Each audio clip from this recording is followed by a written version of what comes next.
Different character నేను attempt చేశాను. And Dhanush is a lead character. అంటే అదే నాకు ఎట్లాగా ఒప్పుకున్నామంటే తెలియదండి. రెగ్యులర్గా ఈ హీరో క్యారెక్టర్స్ ఇలాంటివన్నీ చేస్తూ నాకు ఎక్కడో కొంచెం డిఫరెంట్గా చేయాలి, కొత్త హొరైజన్ గేట్లు ఓపెన్ చేయాలనిపిస్తుంది. ఈ సినిమా నాకు అలా ఉపయోగపడుతుందని అనిపిస్తుంది. అంటే దాని వాళ్ళ సినిమా చూశారు, అది 100% కరెక్ట్. తను కూడా అదే అక్నాలెడ్జ్ చేశాడు. ఆ తర్వాత ఇంకా ఈ క్యారెక్టర్ ధనుష్ తప్ప ఇంకెవరిని ఊహించుకోలేము. ధనుష్ ఒక్కడే దీనికి న్యాయం చేయగలడు. తన పెర్ఫార్మెన్స్లో అనిపించింది క్యారెక్టర్ చూసిన తర్వాత. నిజంగానే తిరుపతిలో సినిమా చూస్తుంటే తిరుపతిలో ఓపెన్ చేసినప్పుడు కింద ఒక యాక్సిడెంట్ అయ్యే ముందు బెగ్గర్స్లో కూర్చున్నప్పుడు ధనుష్ అని గుర్తించాలి. నాకు ఆ పరిగెత్తేంతో నాకు గుర్తించలేకపోయాను. అంతగా క్యారెక్టర్లో యూ ఇన్వాల్వ్ సో మచ్. నీ గెటప్ కానీ అన్నీ కానీ అంటే అక్కడ తెలిసిపోతుంది తన డెడికేషన్ ఏమిటో ఆర్టిస్ట్ గారు అది. అండ్ ఈ సినిమా ఇది నేను ఒక ఎక్స్పీరియన్స్ తప్ప నాకు ఒక సినిమాగా నేను చూడలేదు, ఒక వాస్తవంగా జరుగుతున్నదిగా అనిపించింది నాకు. అండ్ శేఖర్ కబుల డీటెయిల్డ్గా నేను మిగతా అందరి నుంచి మాట్లాడే ముందు అసలు నువ్వేమిటి, నీ ఆలోచన విధానం ఏమిటి అనేది ఇట్స్ ఎంటైర్లీ డిఫరెంట్. 25 సంవత్సరాల పాటు నువ్వు అనుకున్న విధంగా, నువ్వు అనుకున్న క్యారెక్టర్స్ తోటి, నువ్వు అనుకున్న కంటెంట్ తోటి 10 సినిమాల కంటే ఎక్కువ చేయకపోయినా సరే ఒక్కొక్కటి ఒక ఆణిముత్యంలాగా చేసుకుంటూ ప్రజల గుండెలో, ప్రేక్షకుల గుండెలో ఒక సుస్థిరమైన స్థానం ఏర్పరచుకున్నావు. అని ఆ క్యారెక్టర్స్ కనబడే తప్ప ఆ యాక్టర్లు కనబడరు. వాళ్ళ తర్వాత చేసిన సినిమాలు మనకు గుర్తుకు రావు. దీంతో కనెక్ట్ అవ్వదు.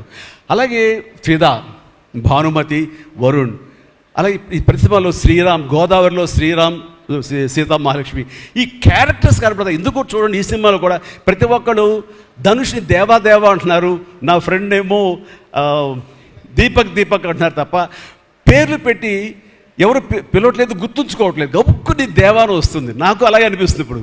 అంటే క్యారెక్టర్ని అంతగా ప్రొజెక్ట్ చేస్తారు. ఇంతకంటే బెస్ట్ ఎగ్జాంపుల్ లేదు. ఎప్పుడో చూసి సినిమాలకి ఆ క్యారెక్టర్స్ పేరు, నా సినిమాలో నా క్యారెక్టర్స్ నాకు పేరు గుర్తుండవు నాకు. అలాంటిది తన సినిమాలో క్యారెక్టర్స్ ఇప్పటికీ గుర్తున్నాయి నాకు. రూపా అనే పేరు ఎందుకు గుర్తుంటే అందులో తండ్రి పాత్ర మెంటల్గా రిటార్టెడ్ రూపాన్ని పిలుస్తాడు. ఆనంద్ అఫ్కోర్స్ హీరో పేరు, అది గుర్తుండిపోయింది. అట్లాగే వరుణ్ సినిమాలో ఫిదాలో భానుమతి సెపరేట్ కేజ్ అంటుంది కదా, ఒక డైలాగు, సెపరేట్ పీస్ ఏదో అంటుంది. అలాగే హైబ్రిడ్ పెళ్ళి అంటుంది. అలాగా తన క్యారెక్టర్స్ గుర్తుండిపోతాయి. అది తన గొప్పతనం. అవి వాస్తవికంగా ఎక్కడో ఇంకా ఉండుంటాయి, వాళ్ళు ఎక్కడో జీవించుంటారు అన్న ఫీలింగ్ ఇస్తుంది. అలాంటి రియల్గా అతని కాన్సెప్ట్ కానీ అది చెప్పాలంటే అదొక పిచ్చి. నేను అనుకున్నది తప్ప ఇంకోలాగా కాదని. ఇందాక నాకు అన్నారు కదా, నేను మామూలుగా ఎప్పుడు నడిచొచ్చే విధంగా నడుచుకుంటూ వస్తుంటే నాకు అలా వద్దు ప్లీజ్, దయచేసి మీరు నా క్యారెక్టర్ నడవాలి. నీ క్యారెక్టర్ నడవాలంటే ఎలా నడవాలి తెలియదు నాకు. నాకు వచ్చిన నడకే ఇది అని చెప్పి ఇందాక ఎదురు అనుకుంటాం. నాకు తెలిసిన నడకే ఇది కాదండి. మీ హీరోలా నడుస్తున్నారు, స్టైలిష్గా నడుస్తున్నారు.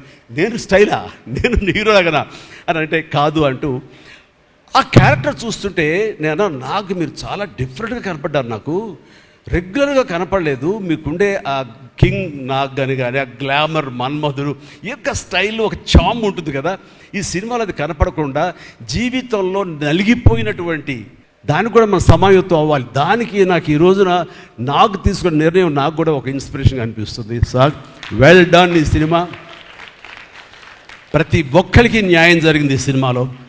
అండ్ నా డైలాగ్ నువ్వు అనేస్తావు నాకు ఇందాక, నేషనల్ క్రష్, నా క్రష్ కూడా. అందుకని నేను ఆ మాట అనను కానీ అనుకుంటాను అంతే, పైకి మాత్రం నేను అనను. సరే అమ్మా, ఫెంటాస్టిక్ అమ్మా నువ్వు. అండ్ ఇప్పుడు కదా తన ఫస్ట్ సినిమా హీరోయిన్గా వచ్చినప్పుడు ఆ సినిమాకి ఇలాగే నేను గెస్ట్గా వచ్చాను. ఆ రోజు నుంచి తన్ని అబ్జర్వ్ చేస్తుంటే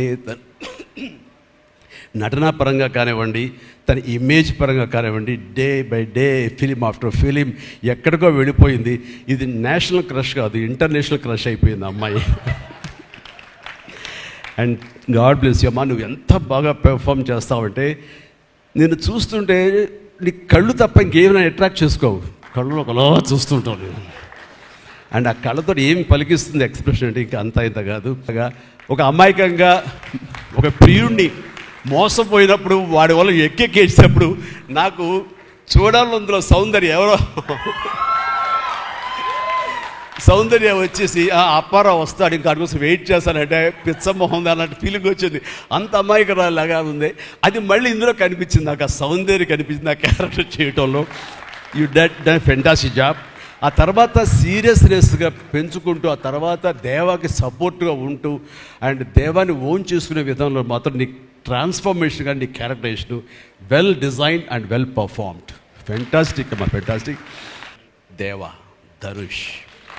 దేవా అంటే ఈ క్యారెక్టర్కి ధనుష్ తప్ప ఇంకెవరు లేరని, ఇంకెవరు చెయ్యలేరు. ష్యూర్ ఇంకొక హీరో లేడు. అంత పెర్ఫార్మ్ ఇచ్చి హీరో ఇమేజ్ ఉండి, స్టార్ ఇమేజ్ ఉండి, అన్ని రకాల కాంబినేషన్లో ఉండి చేసే మనిషి అంటే the one and only star in India is Dhanush. ధనుష్ని మైండ్లో పెట్టుకుని ఈ క్యారెక్టర్ డిజైన్ చేసావా శేఖర్? లేదు, నీ క్యారెక్టర్కి అతను అనుకోకుండా సరిపోయాడా అని అంటే నాకు లేదు. నువ్వు ధనుష్ని దృష్టిలో పెట్టుకుని ఈ క్యారెక్టర్ డిజైన్ చేసేవేమో అని అనిపిస్తుంది నాకు. ఎందుకంటే ఈయన సపోజ్ నేను చేయలేని శేఖర్, వెరీ సారీ సార్, நான் ரொம்ப பிஸியாக இருக்கேன், நான் பண்ண முடியாது అని சொன்னா என்ன பண்ணுவேని? ఎవరున్నారు చేయడానికి? నన్ను అడిగితే నా వల్ల కాదు. నాకు వద్దని బాబు ఈ కష్టాలు ఇవి నాకు ఇలా ఎవరు లేరు. అంత న్యాచురల్గా ఆ క్యారెక్టర్లో ఇమిడిపోయి ఆ క్యారెక్టర్ని అంత బాగా చూపించడం అన్నది దేవా తప్ప ధనుష్ తప్ప ఇంకెవరు లేరు. ధనుష్ నీకు బెస్ట్ యాక్టర్ అని చాలా మామూలు అయిపోయింది. మాకు ఎప్పుడైనా వస్తే వావ్ నాకు వచ్చిందో ఇచ్చి నేషనల్ బెస్ట్ యాక్టర్ అనుకోవాలి తప్ప నేను. బట్ నీకు ఇది మామూలు అయిపోయింది. మళ్ళీ ముందస్తుగా నీకు అడ్వాన్స్గా చెప్పేస్తున్నాను, నీకు కంగ్రాట్స్. నీకు బెస్ట్ యాక్టర్ అనేది ఖచ్చితంగా రావాలి. లేకపోతే నీకు నేషనల్ అవార్డ్స్ అనేదానికి మళ్ళీ అర్థం లేదు. బట్ అది నీకు ఇది మామూలే. కానీ నీకు ఈ సినిమాకి వస్తే కనుక ఇందులో ప్రతి ఒక్కరికి అది గర్వకారణం. అది definite you will win. Fantastic. ఇక ప్రొడ్యూసర్స్గా మన సునీల్ ఉన్నాడు. సునీల్, భారత్ వీళ్ళిద్దరికంటే కూడా వాళ్ళ నాన్నగారు నాకు అత్యంతమైనటువంటి గౌరవనీయులు. అంత పెద్ద మనిషి ఆయన, అంత నిక్కార్సైన మనిషి. ఈ సినిమా బిజినెస్లో అంత ఆనెస్ట్తో ఉండే మనుషులు ఎవ్వరు లేరు. నాకు తెలిసి నాగార్జున ఎవరి కాళ్ళకి దండం పెట్టడు, ఒక్క మీ నాన్నగారికి తప్ప. ఆయన నాకు అంతే ఇష్టం. నేను ఆయనకి అలాగే ప్రణామం చేస్తాను. అంతటి ఇది ఆయనకు పుట్టిన బిడ్డలుగా ఆయన గౌరవాన్ని కాపాడుతూ ఆయన లెగసీని కంటిన్యూ చేస్తూ మీరిద్దరు ముందుకు వెళ్ళటం, మీరే కాకుండా థర్డ్ జనరేషన్ జాన్వి కూడా అదే దాంట్లో వెళ్ళటం అనేది జరుగుతుంది. మొన్న ఒక మాట అన్నావు, చెప్పచ్చు కదా? చెప్పనా? ఓకే. టెక్నీషియన్స్కి నా శుభాకాంక్షలు, నా ధన్యవాదాలు తెలియజేస్తాను. మరొకసారి love you man, love you love you love you love you love you. God bless you. And ఇప్పుడు నాకు మీ దారిలో నేను నడుస్తాను. Follow the leader. Thank you Shyamala, you done a good job. God bless. God bless. Thank you sir, thank you so much. We all love you. కుబేరాకి ఇప్పటి వరకు వచ్చిన అప్రిసియేషన్ ఒక ఎత్తు, ఈరోజు ఈ మెగా కాంప్లిమెంట్స్ ఇంకొక ఎత్తు. Thank you so much sir. ఒక్కసారి వేదిక పైన ఉన్న వాళ్ళందరూ కలిసి one photo for the media sir, మీ ఆరుగురు కలిసి.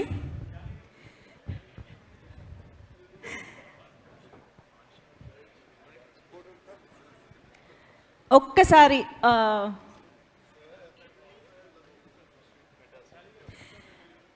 Yes, requesting all of sir, ఒక్క ఫోటో సార్.